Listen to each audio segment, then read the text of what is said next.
Now it's time to discuss the special developments with our special guests. I'm currently joined by international lawyer and political commentator Orhan Amashov.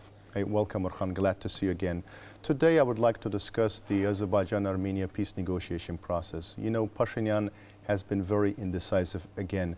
What does it mean for the revanchist forces in Armenia? I know you've touched upon this before, but can you please elaborate who these revanchist forces are beyond their names, and who are they supported by abroad, and can they disrupt the peace negotiation process? Yeah, Ilham, we discussed this subject on numerous occasions. It is very clear that Pashinyan is vacillating, he is indecisive. And this revenge subject is still there. There are revenge-driven segments in Armenian society, and revenge is a very strong poison. And it so happens that one who is harboring grievance is immeasurably weaker than one's nemesis. The grudge held is likely to be more damaging to the one who is seeking to avenge. I'm not quoting anybody, it's my own formulation, which I've developed while thinking about different events in the history of human race. And it is applicable to the Azerbaijani-Armenia peace process. Azerbaijan is a victor. Azerbaijan wants to translate the results of ceasefire deal, 10 November trilateral declaration, into the peace treaty, and Armenia vacillates. Armenia does not want to sign up. Armenia does not want to, as they say, stoop to Azerbaijani demands. You asked a very specific questions about the coalition forces. Well, this is, in my view, it is a loose confederation of different forces. They are interconnected. They are not all Armenian patriots worried about the future of Armenia, about Armenian statehood. One portion of this coalition is, of course, in Armenia. These are the remnants of the former Armenian presidents, Kocharyan and Sarkisyan. They are in the parliament. They are funded by different billionaires who are coming from Russia, from different parts of the world. For example, if memory serves me correctly, Ruben Vartanyan, I think, if I'm not making mistakes about his surname, I think he is one of the consequential figures who has invested a lot, and Armenian Church is playing an important role, because Armenian Church is essential to the idea of Armenian national ideology. And to my great sadness, and to the sadness of those people who love Armenia in a real sense of the word, this is a very disruptive force, because they are doing something which is very negative for Armenia. There are forces beyond, of course, Armenia. This is Armenian diaspora. These people are not living in Armenia. They are not affected by the economic hardships. They're sitting in LA or in Paris and talking about great Armenian expansionism is a very easy task, and they're doing it. And these people are earning money from this business. It has become a business from which they're earning money. And there are lots of external factors involved. For example, recently there was an intelligence information which has been leaked to the media, that there are certain external groups which are financing militant groups which may potentially fight in the sovereign Azerbaijani territory. So there are lots of arms supplies involved, there are lots of mafia-connected groups involved who do not care a straw about Armenia's future, but they're earning money.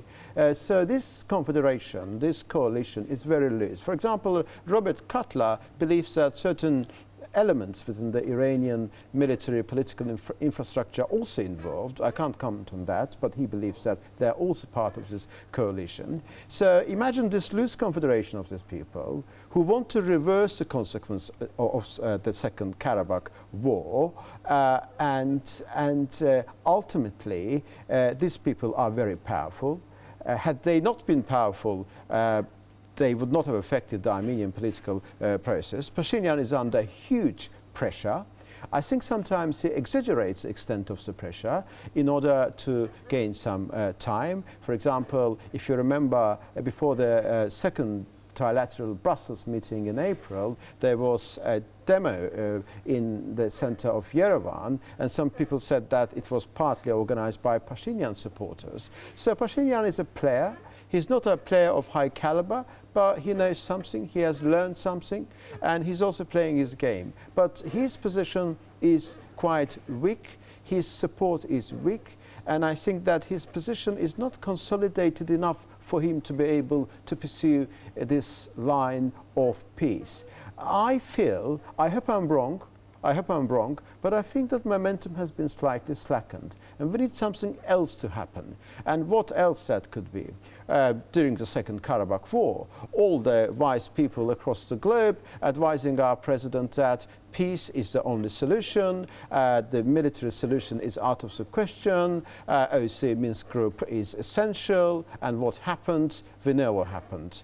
We did it. And we did it despite all of those self-opinionated people who were telling rot. So for that reason, I think, I hope that Third Karabakh War is out of the question. I sincerely hope so. All normal people, I think, should think in that way. But if you want peace, you need to prepare for a war. I hope war will not happen, but we need to consolidate our position, because it's only force that matters in this sort of matters, in this sort of business. It is evident that revanchism is self-destructive. If these forces want to protect the honor and the long-lasting interests of the Armenian statehood, shouldn't they be worried about the existential moment? Of course they should be worried about existential moment, and I'm sure that certain elements within this loose confederation are worried about this existential moment. They believe that peace treaty with Azerbaijan will be the end of Armenian statehood. Some people believe that after the loss in the Second Karabakh War, Armenia is on the verge of losing half of Armenia proper, by which I mean the southern Armenian territory, referred in Armenia as Syunik and referred rightfully by Azerbaijan as Zangezur. But there are those people who are worried, of course, but they are deluded. And when a person is deluded, he is not in a position to judge judiciously, because the best thing for Armenia in their interest is economic survival. Economic survival means peace treaty with Azerbaijan, opening borders with Turkey, economic integration, and then the life will come back to normality. But when a person is deluded, he's not in a position to appreciate those things in the right light. And some other elements in this loose confederation, they are not interested about this existential moment because they care for money. They earn a lot of money. As I've mentioned earlier, there are lots of arms suppliers, there are lots of mafia-connected groups which earn a great deal of money. They train militants, and eventually, for them, it's a profitable business. And whether Armenian statehood will survive or not, it's a secondary question for them.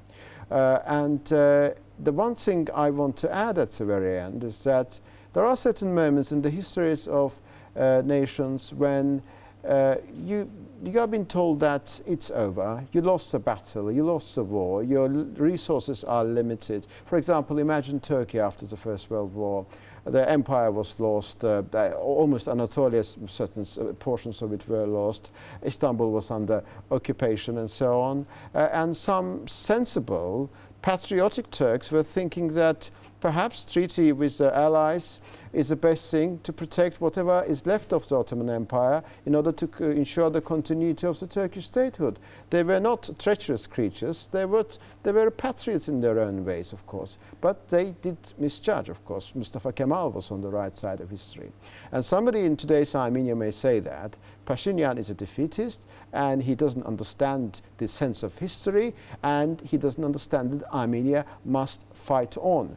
Or, for example, Britain in 1940, Winston Churchill was the only person who was realizing that Britain was only power standing alone against Hitler's Germany. The Soviet Union wasn't helping in 1940. Americans had Neutrality Act. Lord Halifax, very sensible gentleman of high intellectual caliber, was saying that we need a sensible compromise.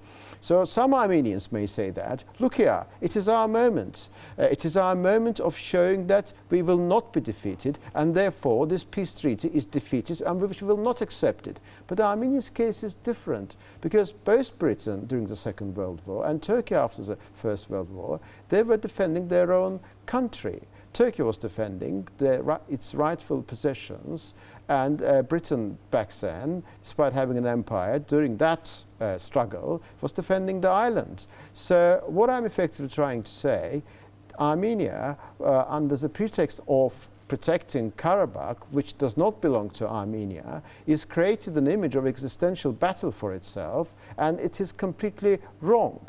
And back to the question about the future of South Caucasus, I recently had a chance to talk to Paul Goebel, the former advisor to the US State Secretary, and one thing is very clear. Caucasian nations, of course, we neighbors, and one day we will be living, we will have peaceful coexistence. One day, I hope that day will come sooner than one may think. And who will lead this process? And he has told me that Georgia is the way, Armenia is the means, and Azerbaijan is the prize from the Russia's perspective, for example. This means that, and Svante Cornell, for example, whom I met in Shusha in April, he said that this region is going to transform and unified. What country is capable of doing it because of its political consolidation, internal resources, energy export capabilities, and many other qualities? It is not Georgia, with all due respect to Georgia. It's definitely not Armenia, it's only Azerbaijan. It is Azerbaijan's destiny to unite and lead South Caucasus, and I'm sure it will happen in the fullness of time. What a note to finish this on. Thank you very much for your valuable insights, Orhan. It's my privilege to talk to you all the time, Ilham. Thank you very much. See you very soon, hopefully. Thank you. That was all for the week. Thank you for watching us, and stay tuned not to miss the next edition of our program.